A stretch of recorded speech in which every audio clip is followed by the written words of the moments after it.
ورسوله أرسله بالهدى ودين الحق ليظهره على الدين كله ولو كره المشركون رب اشرح لي صدري ويسر لي أمري واحلل عقدة من لساني يفقهوا قولي رب اشرح لي صدري ويسر لي أمري واحلل عقدة من لساني يفقهوا قولي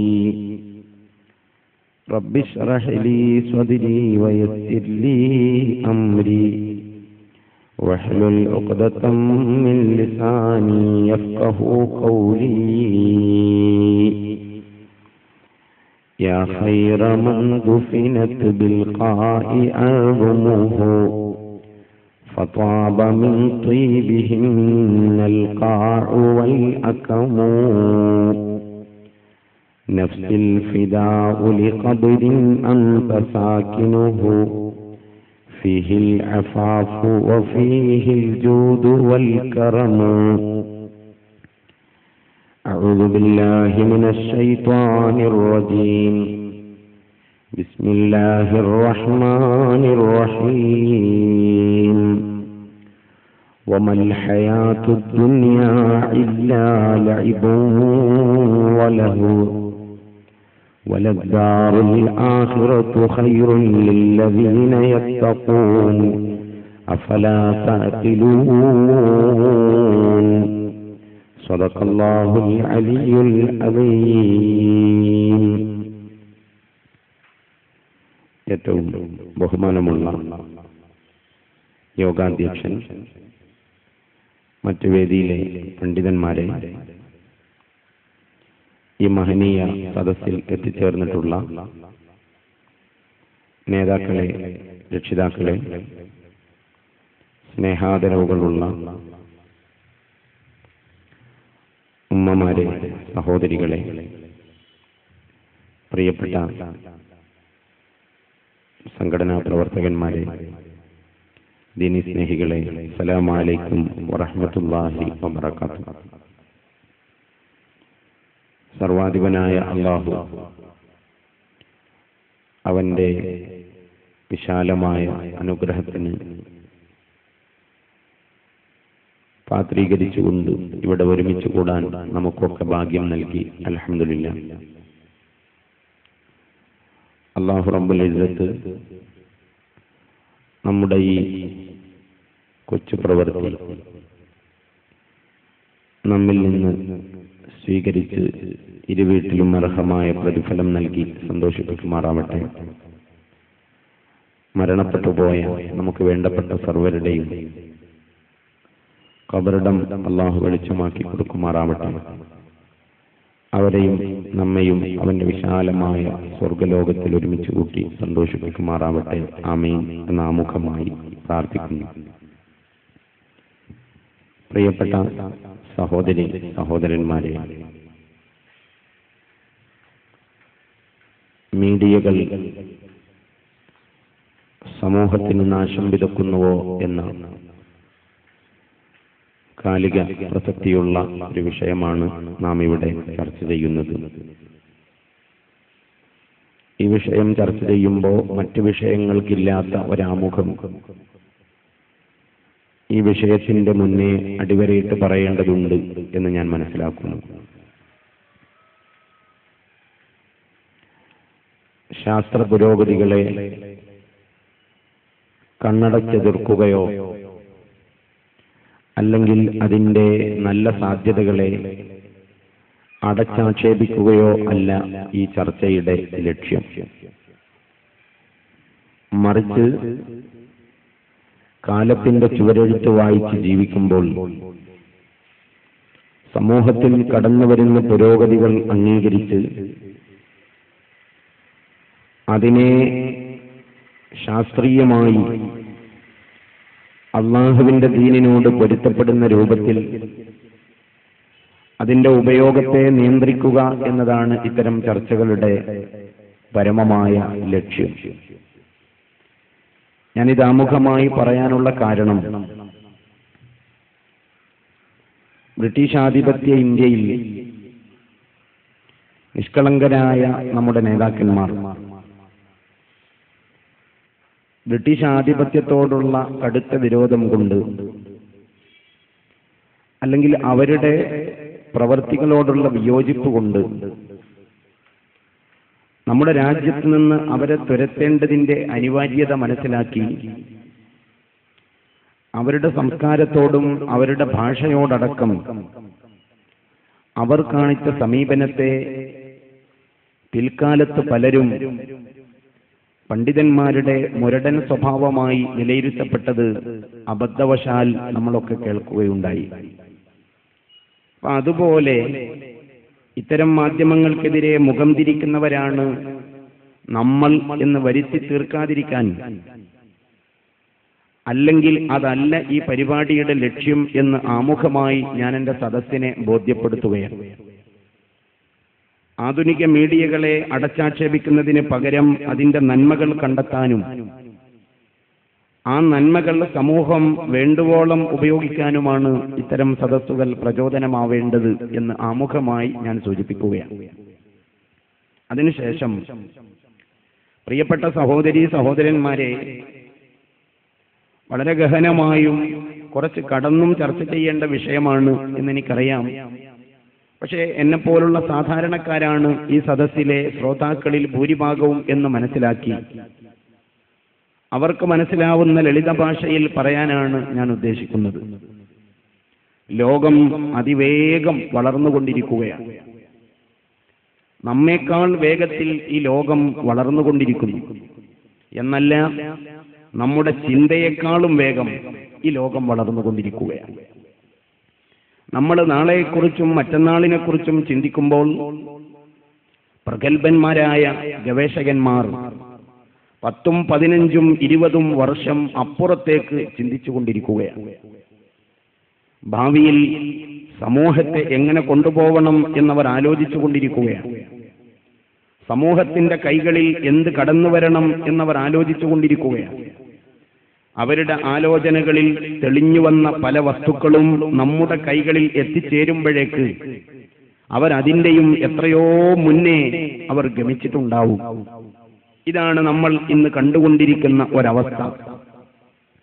നാം സ്വപ്നം പോലും കാണാത്ത അത്ഭുതങ്ങൾ നമ്മൾ ഇന്ന് കണ്ടുകൊണ്ടിരിക്കുകയാണ്. ഒരു കാലത്ത് നമ്മൾ നമ്മുടെ മനസ്സിൽ സങ്കല്പിക്കുക പോലും ചെയ്യാത്ത വസ്തുക്കൾ നിസ്സാരന്മാരായ, ഏറെ വിവരമൊന്നുമില്ലാത്ത നമ്മുടെ കൈകളിൽ പോലും നമ്മൾ ഉപയോഗിച്ചുകൊണ്ടിരിക്കുന്നു. ഇതാണ് ഈ കാലഘട്ടത്തിന്റെ പ്രത്യേകത. ഉദാഹരണമായി പറഞ്ഞാൽ, കല്ലിക്കണ്ടിയിലെ പ്രിയപ്പെട്ട സഹോദരീ സഹോദരന്മാരെ, കഴുതപ്പുറത്തും അതേപോലെ കുതിരപ്പുറത്തും ഒട്ടകപ്പുറത്തുമൊക്കെ സഞ്ചരിച്ചിരുന്ന ആളുകൾ, അവരെയൊക്കെ നമ്മൾ കേട്ടിട്ടുണ്ട്. നമ്മുടെ ഈ കുഗ്രാമങ്ങളിൽ കൂടെ തന്നെ കാള വലിച്ചു കൊണ്ടുപോകുന്ന വണ്ടി നമ്മൾ കണ്ടിട്ടുണ്ട്. ഞാൻ മനുഷ്യൻ വരിച്ച പുരോഗതിയുടെ നമ്മൾക്ക് മനസ്സിലാവുന്ന ഒരു ലളിതമായ ഉദാഹരണം പറയുകയാണ്. ആ മൃഗങ്ങൾ വലിച്ചു കൊണ്ടുപോകുന്ന അല്ലെങ്കിൽ മനുഷ്യൻ ചവിട്ടിക്കൊണ്ടുപോകുന്ന വാഹനങ്ങളിൽ സഞ്ചരിച്ചിരുന്ന ആളുകൾ, അത്തരം വണ്ടികളിൽ സഞ്ചരിച്ചവർ ഒരുപക്ഷെ ഇന്നും നമ്മുടെ കൂട്ടത്തിൽ 1, 2 ആളുകളൊന്നും ഇല്ലാതെ വരികയില്ല. ഇത്ര പുരോഗതി വന്നിട്ടില്ലാത്ത ആ കാലഘട്ടത്തിൽ അവർ സഞ്ചരിച്ച വാഹനങ്ങളും ഇന്നീ ക്ലാസ്സിന് വരുമ്പോ നിങ്ങൾ വന്ന വാഹനങ്ങളും ഒന്ന് വിലയിരുത്തിയാൽ ഏത് ലളിത ബുദ്ധിക്കാരനും വായിച്ചെടുക്കാൻ സാധിക്കും സഞ്ചാര മേഖല എത്ര പുരോഗതി പ്രാപിച്ചിട്ടുണ്ട്. അല്ലാഹുവിന്റെ പരിശുദ്ധ ഖുർആനിലെ സൂറത്തുൻ നഹ്ൽ, വൽ അൻആമ ഖലഖഹാ ലക്കും ഫീഹാ ദിഫ്ഉം വമനാഫിഉ വമിൻഹാ തഅകുലൂൻ. ഖുർആൻ പറയുന്നു, വൽ അൻആമ, നാൽക്കാലി മൃഗങ്ങൾ, ആ നാൽക്കാലി മൃഗങ്ങളെ ഖലഖഹാ ലക്കും, അവയെ സൃഷ്ടിച്ചിരിക്കുന്നത് നിങ്ങൾക്ക് വേണ്ടിയാണ്. എന്താണ് ആ നാൽക്കാലികളിൽ നിന്ന് നിങ്ങൾ പ്രതീക്ഷിക്കുന്നത്? ഫീഹാ ദിഫ്ഉൻ വമനാഫിഉ വമിൻഹാ തഅകുലൂൻ. ആ നാൽക്കാലികളിൽ നിങ്ങൾക്ക് തണുപ്പകറ്റാനുള്ള, കമ്പിളി ഉണ്ടാക്കാനുള്ള മാർഗം അല്ലാഹു വെച്ചിട്ടുണ്ട്. ആടിന്റെ രോമം കൊണ്ട്, മറ്റു മൃഗങ്ങളുടെ വസ്തുക്കൾ കൊണ്ട് നിങ്ങൾക്ക് വിലപിടിപ്പുള്ള വസ്ത്രമുണ്ടാക്കാനുള്ള വഴി അല്ലാഹു കണ്ടിട്ടുണ്ട്. പിന്നെന്താ അതിലുള്ളത്? വമനാഫിഉ, നിരവധി ഉപകാരങ്ങൾ നാൽക്കാലികളെ കൊണ്ടുണ്ട്. വമിൻഹാ തഅകുലൂൻ, അവയിൽ നിങ്ങൾക്ക് ഭക്ഷിക്കാനുള്ള ഭക്ഷണവുമുണ്ട്. അല്ലാഹു ഒരുക്കി വെച്ചിട്ടുണ്ട്. വലക്കും ഫീഹാ ജമാലുൻ ഹീന തുരീഹൂന വഹീന തസ്റഹൂൻ. വലക്കും ഫീഹാ, ആ നാൽക്കാലികളിൽ നിങ്ങൾക്കുണ്ട് ജമാലുൻ, അഴകുണ്ട്. ഹീന തുരീഹൂൻ, നന്നായി വയറ് നിറഞ്ഞ് ആലയിലേക്ക് മടങ്ങി വരുന്ന നാൽക്കാലി അതൊരലങ്കാരമാണ്. നിങ്ങളുടെ കുതിരയായാലും നിങ്ങളുടെ പശുവായാലും നിങ്ങളുടെ മറ്റിതര നാൽക്കാലികളായാലും അത് നിങ്ങൾക്കൊരു അഴകാണ്. വഹീന തസ്റഹൂൻ, അതിനെ മേയാൻ വിടുമ്പോഴും ആലയിലേക്ക് തിരിച്ചു വരുമ്പോഴൊക്കെ അത് നിങ്ങൾക്കൊരലങ്കാരമാണ്. എന്ന് മാത്രമല്ല, വതഹ്മിലു അഫ്ആലകും ഇലാ ബലദിൻ ലം തകൂനൂ ബാലിഗീഹി ഇല്ലാ ബിശിഖ്ഖിൽ അൻഫുസ്. വതഹ്മിലു അഫ്ആലകും, അത് നിങ്ങളുടെ ഭാരം ചുമന്നു കൊണ്ടുപോകുന്നു. പഴയകാലത്തെ വാഹനത്തെ ഖുർആൻ അടിവരയിടുന്നു. അവ നിങ്ങളുടെ ഭാരം ചുമന്നു കൊണ്ടുപോകുന്നു. ഇലാ ബലദിൻ, ഒരു നാട്ടിലേക്ക് നിങ്ങളുടെ ഭാരം അത് ചുമന്നു കൊണ്ടുപോകുന്നു. ലം തകൂനൂ ബാലിഗീഹി, ആ നാട്ടിൽ നിങ്ങൾക്ക് എത്തിച്ചേരാൻ കഴിയില്ല, അവിടെ ചെന്നെത്താൻ നിങ്ങൾക്ക് സാധ്യമല്ല. ഇല്ലാ ബിശിഖ്ഖിൽ അൻഫുസ്, കടുത്ത പ്രയാസം അനുഭവിച്ചിട്ടല്ലാതെ, നിങ്ങളുടെ ശരീരത്തെ നന്നായി പീഡിപ്പിച്ച് നടന്ന് തളർന്നാലല്ലാതെ നിങ്ങൾക്ക് അവിടെ എത്താൻ കഴിയില്ല. ആ സ്ഥലത്തേക്ക് നിങ്ങളുടെ ഭാരം കൊണ്ടുപോകുന്നത് നാൽക്കാലികൾ. ഇന്ന റബ്ബക്കും ലറഊഫുർ റഹീം, നിങ്ങളുടെ രക്ഷിതാവ് വല്ലാതെ കരുണ ചെയ്യുന്നവനും വല്ലാതെ അലിവുള്ളവനുമാണെന്ന് പരിശുദ്ധ ഖുർആൻ. വൽ ഖൈല വൽ ബിഗാല വൽ ഹമീറ ലിതർകബൂഹാ വസീന. വൽ ഖൈല, അവൻ കുതിരയെ സൃഷ്ടിച്ചു. വൽ ബിഗാല, കോവർ കഴുതയെയും. വൽ ഹമീറ, കഴുതകളെയും അവൻ പടച്ചു. എന്തിനാ പടച്ചത്? ലിതർകബൂഹാ, നിങ്ങൾക്ക് സഞ്ചരിക്കാൻ, നിങ്ങൾക്ക് യാത്ര ചെയ്യാൻ അവൻ വാഹനങ്ങൾ സൃഷ്ടിച്ചു. വസീനത്തൻ, യാത്ര ചെയ്യാൻ മാത്രമല്ല, വസീനത്തൻ, അലങ്കാരത്തിനും. എന്നിട്ട് ഖുർആൻ പറയുന്നു വയഖ്ലുഖു മാ ലാ തഅലമൂൻ. ആ കാലഘട്ടത്തിലുള്ള ജനങ്ങൾ കണ്ട വാഹനങ്ങൾ അതാണ്.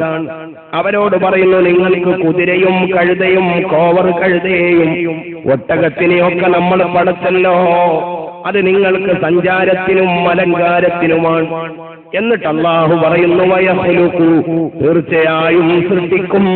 മാ ലാ തഅലമൂൻ, നിങ്ങൾ സ്വപ്നം കാണാത്ത, നിങ്ങൾ വിചാരിക്കാത്ത, നിങ്ങൾ സ്വപ്നത്തിൽ പോലും നിലക്കാത്ത വാഹനങ്ങൾ ഇൻഷാ അല്ലാഹ് നിങ്ങളുടെ കൈകളിൽ എത്തിച്ചേരുമെന്ന് അല്ലാഹുവിന്റെ പരിശുദ്ധ ഖുർആൻ. അപ്പൊ മനുഷ്യരുടെ സഞ്ചാര രീതി എത്ര മാറി. ഞാൻ നമ്മൾക്ക് മനസ്സിലാവുന്ന ഒരു ഉദാഹരണം പറഞ്ഞതാണ്. ഞാനും നിങ്ങളുമൊക്കെ സഞ്ചരിക്കുന്ന വാഹനങ്ങളുടെ സുഖ സൗകര്യങ്ങൾ എത്രയാണ്. പഴയകാലത്തെ മരുഭൂമിയിലൂടെ മനുഷ്യനെയും വഹിച്ചു കൊണ്ടുപോയ നാൽക്കാലി മൃഗങ്ങളിൽ നിന്ന് മാറിയിട്ട് ഇന്നത്തെ മരുഭൂമിയിലെ സഞ്ചാര സുഖം എത്രമേൽ സുഖപ്രദമാണ്.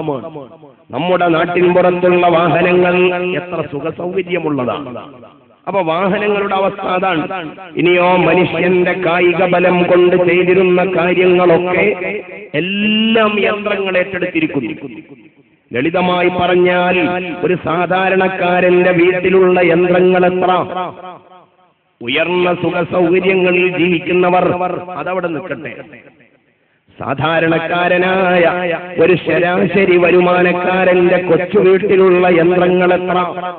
എന്റെ ശബ്ദം കേൾക്കുന്ന പ്രിയപ്പെട്ട സഹോദരിമാരെ, നമ്മുടെ വീടുകളിൽ പ്രവർത്തിച്ചുകൊണ്ടിരിക്കുന്ന യന്ത്രങ്ങൾ എത്ര?